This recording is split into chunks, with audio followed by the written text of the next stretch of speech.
Hello दोस्तों, स्वागत है आप लोग का रुचि बायोलॉजी ग्रुप में। तो हम लोग टॉपिक हिसाब से एमसीक्यू कर रहे हैं, ठीक है। तो हम लोग का टॉपिक पाचन तंत्र हो गया, कंकाल तंत्र हो गया। अब हम लोग सिलेबस के हिसाब से मानव रोग, ह्यूमन डिजीज का एमसीक्यू करेंगे। बहुत हार्ड एमसीक्यू है और कठिन लेवल का है, ठीक है, जो एग्जाम में आने का पूरी तरीके से चांस है, ठीक है। अब देखो, आजकल सीजी व्यापम में वन लाइनर आ ही नहीं रहा है, तो हम लोग कथन कारण वाला करेंगे, कूट वाला करेंगे। अब ये कथन कारण वाला आप लोग कर लिए ना, तो वन लाइनर आएगा तो उसको भी आप लोग आसानी से कर लोगे। तो आप लोग लास्ट तक बने रहना और मैं बहुत अच्छा एमसीक्यू कराऊंगी आप लोग को। चलो फर्स्ट क्वेश्चन देखते हैं, और जो लोग नए हो लोग सब्सक्राइब जरूर करें, ठीक है। चलो फर्स्ट क्वेश्चन अटेंड करते हैं हम लोग। फर्स्ट क्वेश्चन क्या बोल रहा है?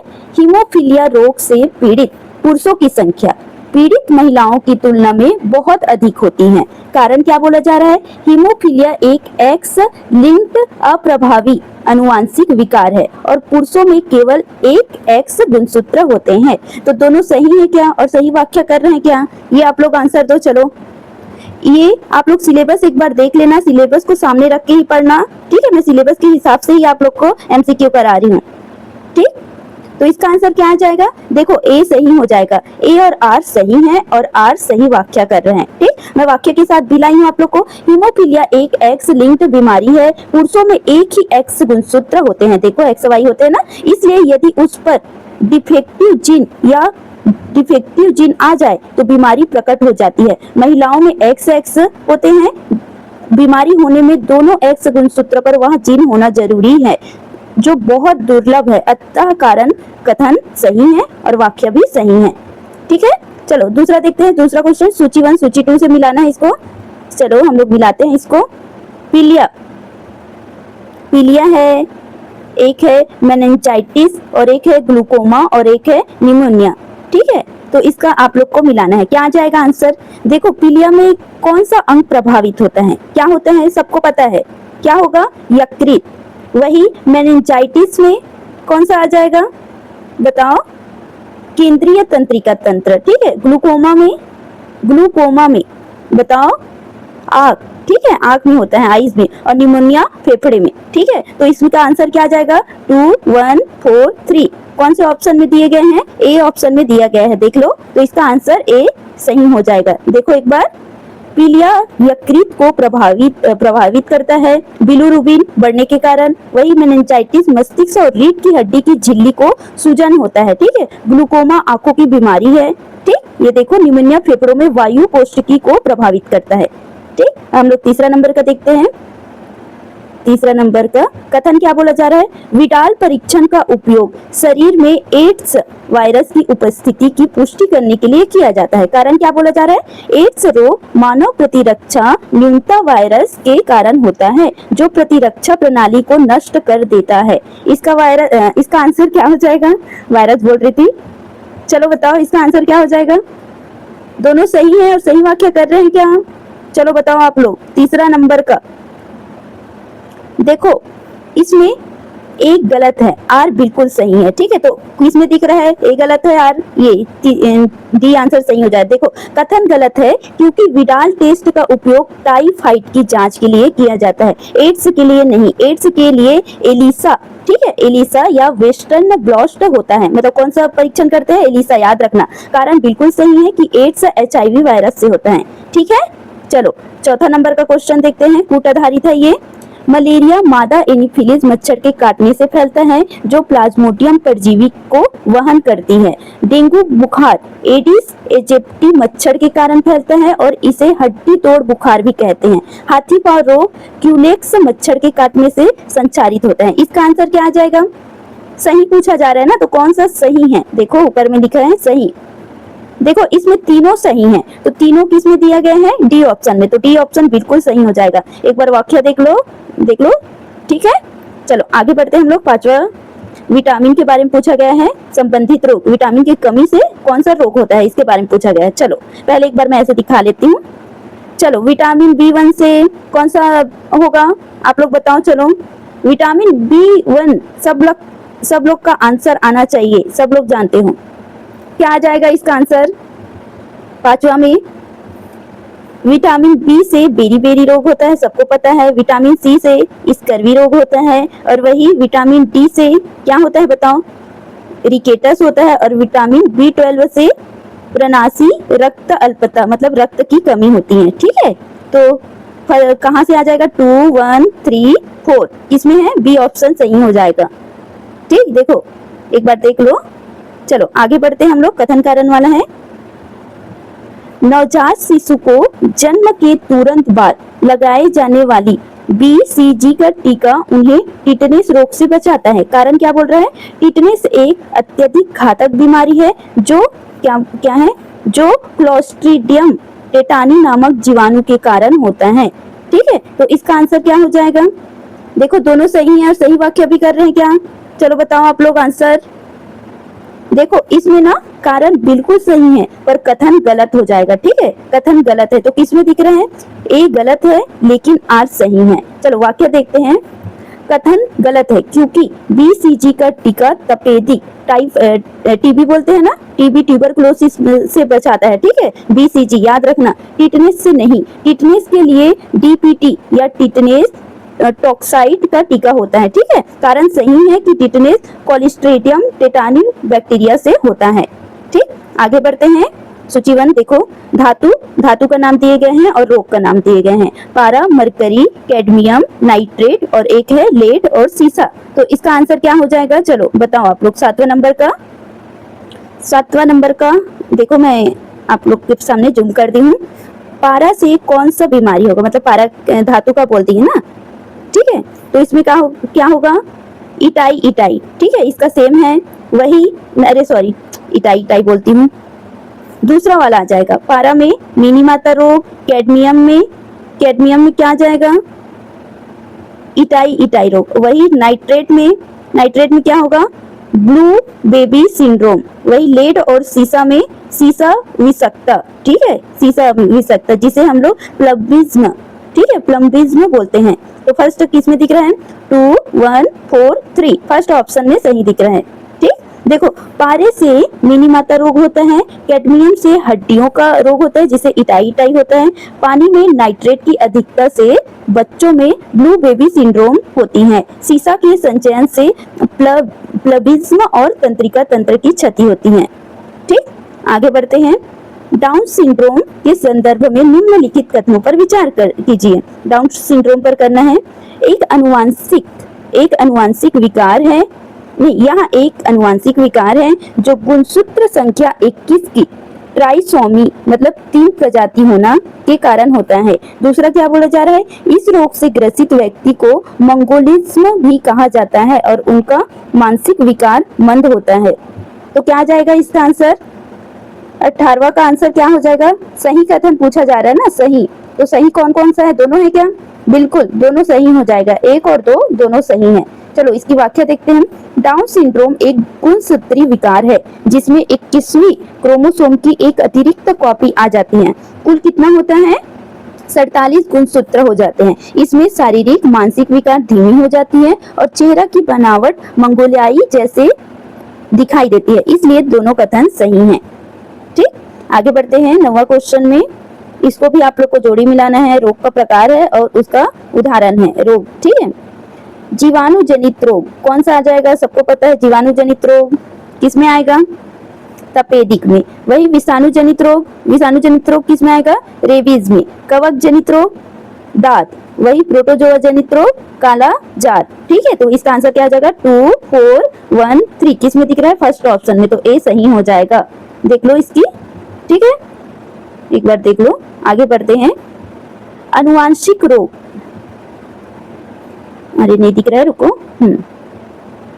अनुवांशिक रोग सिकिल सेल एनीमिया से पीड़ित व्यक्ति को मलेरिया होने का खतरा सामान्य व्यक्ति की तुलना में बहुत कम होता है। कारण क्या बोला जा रहा है, सिकिल सेल एनीमिया में लाल रक्त कोशिकाएं हंसिया के आकार की हो जाती हैं, जिससे मलेरिया का परजीवी प्लाज्मोडियम इनमें आसानी से जीवित नहीं रह पाता।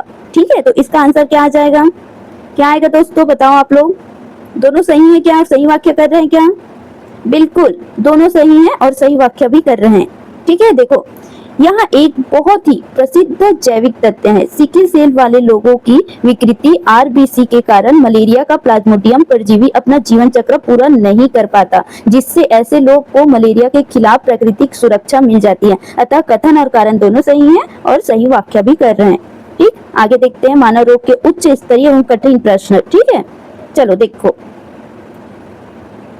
कैंसर कोशिकाओं में संपर्क संपदन का गुण समाप्त हो जाता है, जिसके कारण वे अनियंत्रित रूप से विभाजित होकर ट्यूमर बनाती है। दूसरा क्या बोला जा रहा है, मेटास्टेसिस वह प्रक्रिया है जिसमें घातक ट्यूमर की कोशिका रक्त व लसिका द्वारा शरीर के दूरस्थ अंगों तक फैलकर नए ट्यूमर बनाती हैं। सही पूछा जा रहा है ना, दोनों सही है क्या? दोनों सही है क्या? बिल्कुल दोनों सही हैं। ठीक है, दोनों सही हैं। देखते हैं, सामान्य कोशिकाओं में संपर्क स्पंदन का गुण होता है, जिससे वे दूसरी कोशिका के संपर्क में आने में अनियंत्रित वृद्धि रोक देती है, लेकिन कैंसर कोशिका में यह गुण नष्ट हो जाता है। मेटास्टेसिस कैंसर का सबसे खतरनाक गुण है, जिससे कैंसर शरीर में अन्य भागों में फैल जाता है। ठीक है, चलो आगे देखते हैं, टर्नर सिंड्रोम और एक है क्लाइनफेल्टर सिंड्रोम, एक है एडवर्ड्स सिंड्रोम और एक है पटाउ सिंड्रोम।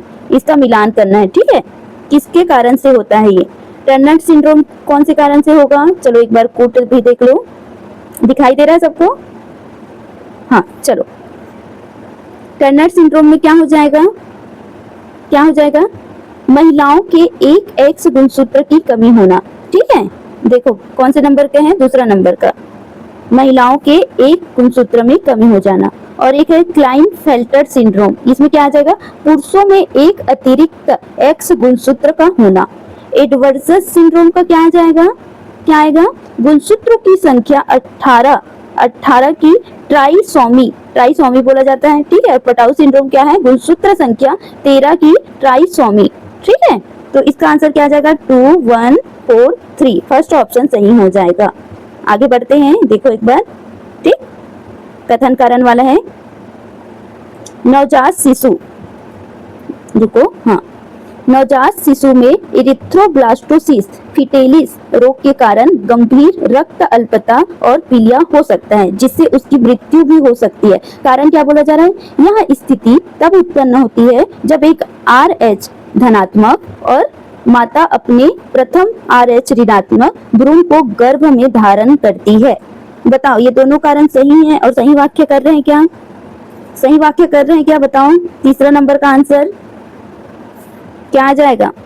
देखो, ऊपर का तो बिल्कुल सही है, पर कारण R गलत हो जाएगा। ठीक है, तो किसमें दिख रहा है? A सही है लेकिन R गलत है। देखते हैं, सही कथन सही है लेकिन कारण गलत है। यह स्थिति तब होती है जब माता RH ऋणात्मक होती है और पिता RH धनात्मक होती है, जिससे गर्भ में पल रहा शिशु RH धनात्मक होता है और प्रसव के समय शिशु का रक्त माँ के रक्त से मिलने पर माँ के शरीर में RH एंटीबॉडी बन जाते हैं, जो अगली गर्भावस्था में शिशु की RBC को नष्ट कर देते हैं। ठीक है, इसलिए ये कारण गलत हो जाएगा। ठीक, आगे देखते हैं, एंटीबायोटिक्स और दवा प्रतिरोध के संदर्भ में निम्नलिखित कथनों पर विचार करना है। ठीक है, तो विचार करते हैं हम लोग। चलो, एंटीबायोटिक दवाएं केवल जीवाणु जनित संक्रमणों के खिलाफ प्रभावी होती हैं। ये विषाणु जनित रोग पर काम नहीं करती।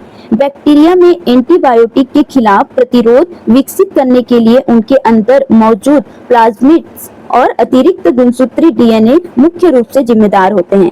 चलो, इसका आंसर आप लोग बताओ, इसका आंसर क्या आ जाएगा? दोनों सही है क्या? सही पूछा जा रहा है ना, तो क्या आ जाएगा? बिल्कुल दोनों सही है। ठीक है, दोनों सही हैं। ये देख लो एक बार वाक्य। आगे बढ़ते हैं, 5वें नंबर के क्वेश्चन, इसको भी सूची 1 सूची 2 से मिलाना है। चलो, माइकोबैक्टीरियम लेप्री कुष्ठ रोग बोलते हैं, माइकोबैक्टीरियम ट्यूबरकुलोसिस, और एक है साल्मोनेला टाइफी और एक है डेंगू वायरस। इसको परीक्षण मतलब निदान करते हैं ना, उसके बारे में बताना है। चलो बताओ, आप लोग बताओ, कुष्ठ रोग का परीक्षण किस में करते हैं? क्या आ जाएगा इसका आंसर? सभी को दिख रहा है? हाँ, बताओ, माइकोबैक्टीरियम लेप्री, ये किस में आ जाएगा? दिख रहा है? लेप्रीमीन, ठीक, लेप्रोमीन परीक्षण। और एक है माइकोबैक्टीरियम ट्यूबरकुलोसिस, ये किस में आ जाएगा? किसमें आएगा दोस्तों? मोंटू परीक्षण में, ठीक है। और एक है साल्मोनेला टाइफी, ये क्या है? विडाल परीक्षण। और डेंगू वायरस, इसमें क्या आ जाएगा? टॉर्निकेट परीक्षण, ठीक है, ये वाला। तो किसमें दिख रहा है? 2 1 4 3, सेकंड ऑप्शन सही हो जाएगा, बी ऑप्शन। एक बार देख लो, हाँ यही वाला है। कुष्ठ रोग की जांच के लिए लेप्रोपिन टेस्ट होता है, वही टीबी के लिए स्क्रीन टेस्ट के लिए मोंटू स्क्रीन टेस्ट किया जाता है, टाइफाइड के लिए विडाल टेस्ट, और डेंगू बुखार के दौरान कैपिलरी को कमजोरी की जांचने के लिए एक है टॉर्निकेट टेस्ट किया जाता है, ठीक। चलो कथन कारण वाला आ गया फिर से। चलो देखते हैं कथन में क्या बोला जा रहा है। ऑटो इम्यून विकार जैसे रूमेटाइटिस, अर्थराइटिस में शरीर की प्रतिरक्षा प्रणाली अपने ही स्वस्थ ऊतक और अंगों पर हमला करने लगती है। कारण क्या बोला जा रहा है? शरीर की प्रतिरक्षा प्रणाली अपने स्वयं की कोशिका और बाहरी हानिकारक एजेंटों के बीच अंतर करने की क्षमता खो देती है। इसका आंसर क्या आ जाएगा दोस्तों? बताओ। दोनों सही है क्या और सही वाक्य कर रहे हैं? बिल्कुल, दोनों सही है और सही वाक्य भी कर रहे हैं, ठीक है। एक बार देख लो। चलो आगे बढ़ते हैं। प्रोटोजोआ जनित बीमारी के संदर्भ में निम्नलिखित कथनों पर विचार करना है, मतलब सही को ढूंढना है, कौन कौन सा सही है, कौन कौन सा गलत है। चलो, अमीबा जनित पेचिस एंड अमीबा हिस्टोलिटिका नामक प्रोटोजोआ से होती हैं, जो बड़ी आंत को प्रभावित करती हैं। अफ्रीकी निद्रा रोग ट्रिपैनोसोमा नामक परजीवी से होता है, जिसका वाहक सीसी मक्खी है, ठीक है। तो इसका आंसर क्या आ जाएगा? दोनों सही है क्या? बताओ क्या आ जाएगा? दोनों सही है, बिल्कुल दोनों सही है, ठीक है। चलो आगे बढ़ते हैं। एंट अमीबा हिस्टोलिटिका बड़ी आंत में घाव पैदा करती है, जिससे मल के साथ खून और म्यूकस आता है। ट्रिपैनोसोमा परजीवी केंद्रीय तंत्रिका तंत्र को प्रभावित करते हैं, जिससे व्यक्ति को गंभीर सुस्ती और नींद आती है। इसे सीसी मक्खी फैलाती है। दोनों कथन सत्य है, ठीक है। किसको ज्यादा नींद आता है कमेंट में बताओ तो, ऊँघाते रहते हो, ठीक है। चलो देखते हैं आगे। रोग जनक जीव है और इधर रोग है, ठीक है, तो इसका मिलान करना है। फर्स्ट है सिफिलिस, दूसरा है सुजाक जिसको गोनेरिया बोलते हैं, जननांग हर्पीस, और एक है ट्राइकोमोनेसिस। इसका आंसर बताओ आप लोग। चलो कूट के आधारित से 8वां क्वेश्चन है, इसमें क्या आ जाएगा आप लोग बताओ। सिफिलिस में क्या हो जाएगा बताओ? सिफिलिस का रोग जनित कौन है? देखो दूसरा आ जाएगा इसमें, ट्रेपोनेमा पैलिडम, ठीक है। सुजाक या गोनेरिया में गोनेरिया दिख रहा है आप लोग को, दूसरा वाला, ठीक है, निसेरिया गोनेरिया। और एक है जननांग हर्पीस, इसमें क्या आ जाएगा? चौथा में हर्पीस दिख रहा है, ठीक है। इसको तो आसानी से बना लोगे, ये भी दिख रहा है, ट्राइकोमोनेसिस, ठीक है। तो इसमें क्या आ जाएगा? 2 1 4 3, फर्स्ट ऑप्शन सही हो जाएगा, ठीक। एक बार देख लो, ठीक। वाक्य आगे देखते हैं। ये आप लोग को टेलीग्राम ग्रुप में मिल जाएगा ना, ठीक है। थैलेसीमिया से पीड़ित रोगों को जीवित रहने के लिए नियमित रूप से बाहरी रक्त चढ़ाने की आवश्यकता होती है, ठीक है। और कारण क्या बोला जा रहा है? थैलेसीमिया एक अनुवांशिक विकार है जिसमें हीमोग्लोबिन की ग्लोबिन चेन से संश्लेषित की दर बहुत कम हो जाती है, जिससे आरबीसी समय से पहले नष्ट होने लगती हैं। चलो दोनों सही है क्या और सही वाक्य भी कर रहे हैं क्या? बताओ आप लोग बताओ। बिल्कुल दोनों सही हैं और सही वाक्य भी कर रहे हैं। देखो, थैलेसीमिया एक जन्मजात ऑटोसोमल अप्रभावी रक्त विकार है, जिसमें अल्फा और बीटा ग्लोबिन चेन कम बनने के कारण हीमोग्लोबिन विकृत हो जाता है और एनीमिया की गंभीर स्थिति हो जाती है, जिससे बार बार ब्लड ट्रांसफ्यूजन करना पड़ता है। कथन और कारण दोनों सही हैं, ठीक है। आगे देखते हैं, लास्ट क्वेश्चन है, इसका आंसर आप लोग देना। कवक और कृमि जनित रोगों के संदर्भ में निम्नलिखित कूट पर विचार कीजिए। चलो विचार करो। चलो, एथलीट फुट रोग त्वचा का एक कवक संक्रमण है जो रूप में ट्राइकोफाइटन, क्या है? ट्राइकोफाइटन नामक कवक के कारण होता है। और दूसरा क्या बोला जा रहा है? एस्केरेसिस रोग एक गोल कृमि के कारण होता है जो मानव की छोटी आंत में आंतरिक परजीवी के रूप में रहता है। चलो सही कथन बताना है, बताओ आप लोग क्या है, क्या आ जाएगा? इसमें दोनों सही है और सही वाक्य भी कर रहे हैं, दोनों सही है, ठीक है।